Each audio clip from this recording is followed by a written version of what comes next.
Pero si tú juntas los nombres de los discípulos, mira lo que dice. Dice algo que es un regalo de Dios, que Dios te da, alguien que es igual, gemelo o igual, y que es una piedra. ¿A qué se está refiriendo?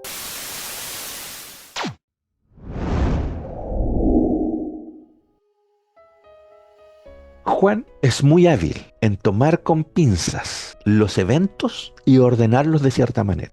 Él tiene la costumbre de no solamente ordenar los eventos con una progresión, sino que en el relato mismo, los nombres de los personajes, los nombres de los lugares guardan relación con la evidencia del mensaje. Esto es normal eso en los evangelios, pero el libro de Juan toma especial cuidado. Estaban juntos Simón Pedro.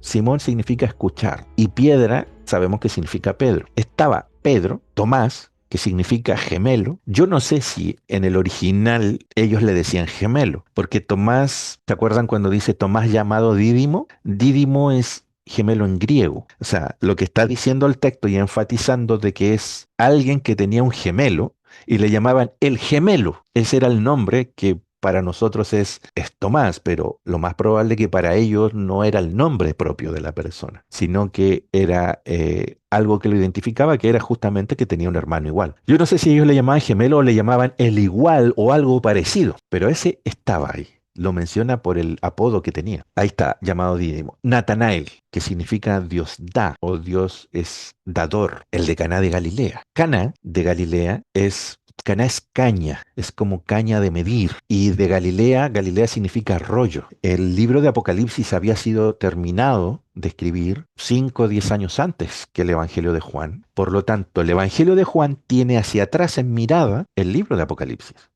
Sabemos lo que significa el rollo de 7 sellos en el Apocalipsis, capítulo 4 y 5 del libro. Toda la esencia de Apocalipsis, el centro es el rollo de 7 sellos. Todo lo demás, las 7 trompetas, las 7 copas de la ira, todo está alrededor de esa visión, la visión del monte santo, de Sión, donde está el rollo. Ese es el clímax, es como el juicio, es como el llevar todo delante de Dios y que se tome una decisión. En ese monte hay un rollo y hay un juicio. El concepto de Caná, que es caña de medir, implica ese juicio. Cuando usted va al libro de Zacarías, dice el libro de Zacarías que hay una caña de medir. Entonces, en el lugar del rollo, en el lugar de Sión, donde se hace el juicio, mira lo que está diciendo el texto. Allá te está apuntando con señales a través de sus nombres. Dice que también estaban los hijos de Zebedeo, pero no los menciona por nombre, porque para Juan no son relevantes los nombres, sino que el concepto, hijos de Zebedeo. ¿Qué significa Zebedeo? Significa regalo de Dios. Y otros 2 discípulos, que sus nombres para Juan no son relevantes. Pone a 7 personas, que es un número cliché dentro del mundo judío. Pero fíjense, pone a Pedro, a Tomás, a Natanael, ya nos mencionó Caná de Galilea, sabemos a qué nos está apuntando. Nos está apuntando al concepto de decidir quién entra y quién no entra, ese es el juicio. Pero si tú juntas los nombres de los discípulos, mira lo que dice. Dice algo que es un regalo de Dios, que Dios te da, alguien que es igual, gemelo o igual, y que es una piedra. ¿A qué se está refiriendo? Alguien que es un regalo que Dios nos da, que es igual a Dios y que es una piedra. Se está refiriendo a Cristo. Nos está contando una historia a través de los nombres. ¿Y dónde? Es el que desata el libro, Galilea, el que dirime, el que hace el juicio. El juez, porque el libro de Juan dice que el juicio ha sido dado al Hijo.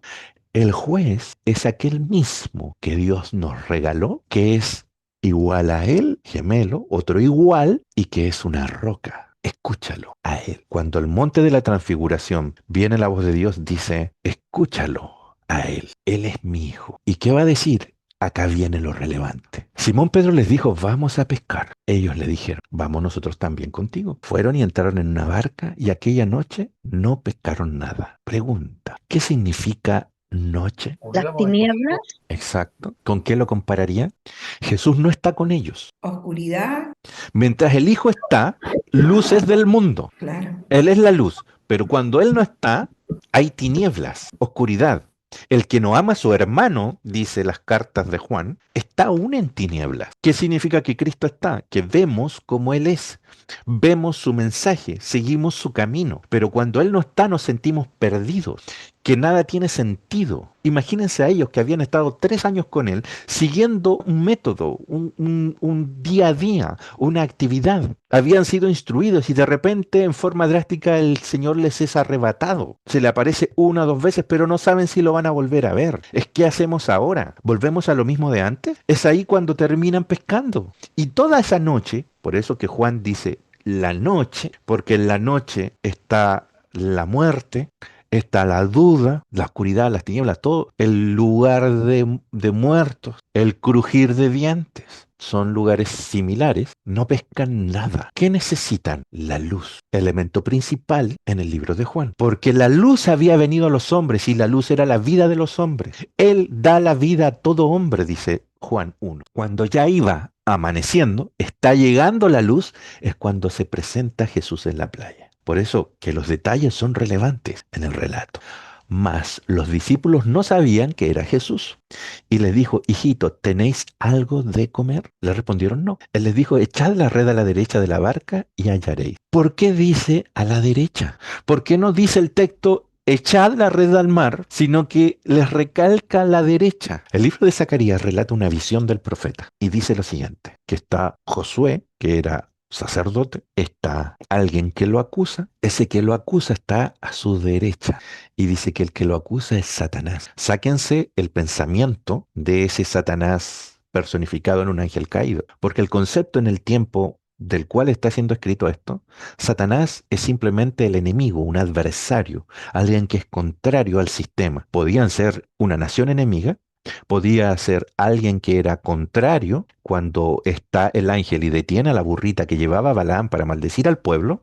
El texto dice en el original que el ángel fue Satán para Balaam, fue contrario a Balaam y lo detuvo. Yo fui Satán para ti, dice el texto. En otras partes dice que Dios es un Satán, pero no lo dice en la traducción, lo dice en el original, porque el término es eso, es simplemente el enemigo o un adversario, alguien que actúa en forma contraria a tu pensamiento. Entonces, si hay un Satán a la derecha para acusar a Josué en la visión, que era un sacerdote, es una visión de Zacarías, el nombre Josué es el mismo nombre de Jesús. Jesús es en latín, pero en el original es el mismo nombre, es Yahshua, es Josué. Entonces, en el relato hay un Jesús acusado por un Satán. De ahí nace, muy probablemente, todo este tema de la historia de la tentación de Cristo en el desierto. Por lo tanto, tenía que haber alguien que te acusara de ese pecado, y ese pecado es tu adversario. Para el israelita era el pueblo enemigo que venía y te destruía. Ese es tu adversario. Tu Satán era aquel que te atacaba, que era contrario a ti, y te acusaba delante de Dios. Porque cuando venía un pueblo invasor y tomaba cautivo a Israel, eso significaba que Dios lo había utilizado para atacar a Israel. Era un castigo de Dios, así lo veían ellos. Por eso el Dios que ellos seguían era todopoderoso, porque lo bueno y lo malo venía de él mismo. Y esa catástrofe que venía sobre Israel, sobre Jerusalén, ese sitio, esas fuerzas enemigas que venían a atacarlos, para ellos era representado por el concepto de Satán o adversario. Entonces es normal que a los enemigos le digan Satán. Y si esos Satán venían y te tomaban prisionero o te atacaban y te destruían, era porque ellos en el juicio habían sido acusadores. Estaba Dios juez y ellos habían sido acusadores y habían ejecutado el castigo. Nosotros le decimos ahora a los fiscales. Ese es el concepto.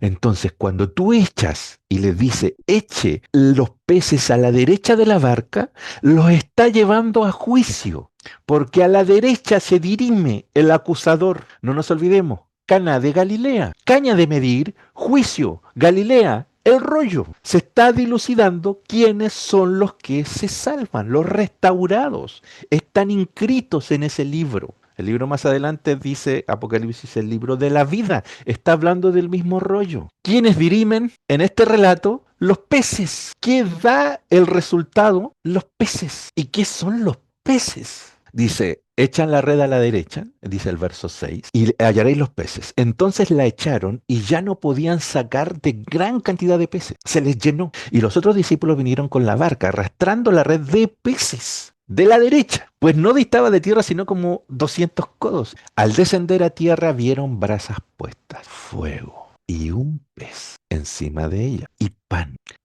pez. ¿De qué historia les recuerda? ¿Pan y peces? La alimentación de los 5.000. Buen número, ¿no? Porque el texto dice que no estaban siendo contados la mujer y los niños. O sea, era un número incontable. Mucho. Bien.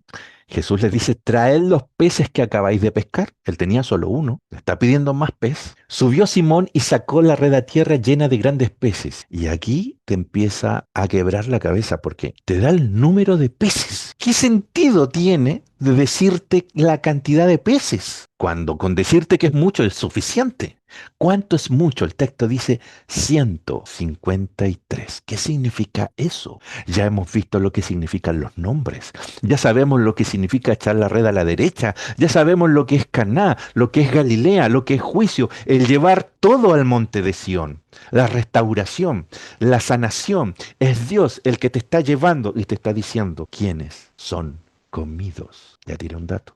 ¿Qué son los peces? ¿Se acuerdan de esta frase? Pescadores de hombres. Seguidme y os haré pescadores de hombres. ¿Quiénes son los peces? Los hombres, Las personas. todos nosotros. Claro. Para los discípulos, ellos no podían pescar en la noche. Ellos necesitaban el día, la Claro, luz.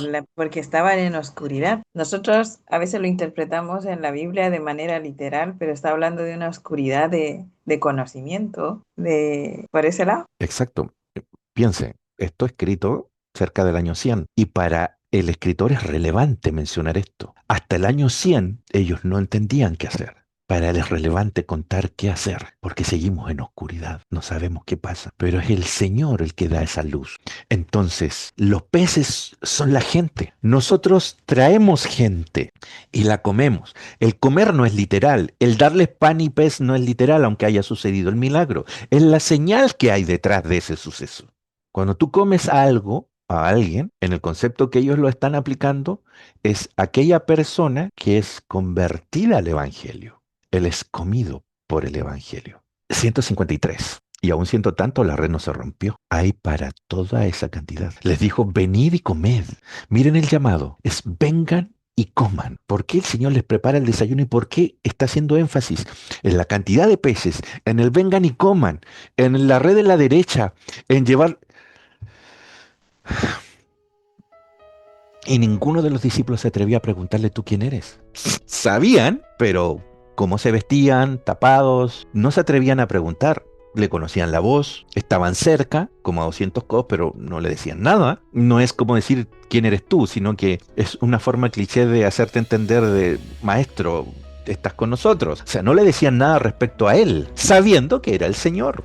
Vino pues Jesús y tomó el pan y les dio. Yo soy el pan que da vida al mundo. Yo soy la luz que ilumina a todo hombre. Y asimismo les dio el pescado. Yo les doy el pez. Lo único que tienen que hacer ustedes es tirar la red, porque la red tomará mucho pez. Esta ya era la tercera vez que Jesús se les manifestaba a sus discípulos después de haber resucitado de los muertos. La tercera, esta es la vez importante, donde se resume todo el libro, donde te está explicando, llevando a foja cero todo el libro y la razón por la cual existe el libro. Jesús es la luz, Jesús es el camino, Jesús es el pan, nosotros somos los peces. Hemos sido comidos por los discípulos y por Cristo mismo.